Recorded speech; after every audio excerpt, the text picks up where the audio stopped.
छगन भुजबळ धूर्त राजकारणी सर्वात मोठा स्टॅम्प पेपर स्कॅम तेलगीकडून पैसे घेतले, तेलगी सारख्या भ्रष्टाचाराला मदत केली.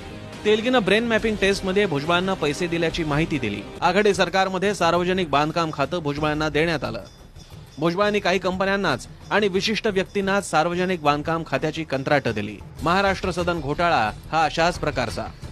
चमणकर नावाच्या कंत्राटदाराला निविदा न काढता महाराष्ट्र सदनचं काम देण्यात आलं.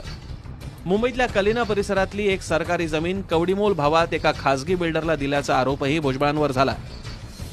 तर भुजबळांच्या मालकीच्या एमईटी शिक्षण संस्थेनं भुजबळांवर पदाचा गैरवापर केल्याचा आरोप केला. दरम्यान 2010 मध्ये भुजबळ कुटुंबियांनी नवी मुंबईतल्या खारघर भागात हेक्स वर्ल्ड नावाचा एक मोठा रेसिडेन्शियल प्रोजेक्ट सुरू केला. प्रोजेक्ट 2300 घरांचा होता. पण या प्रोजेक्टमध्ये घर घेणाऱ्यांकडून पैसे तर घेतले गेले, पण घरं दिली गेली नाहीत.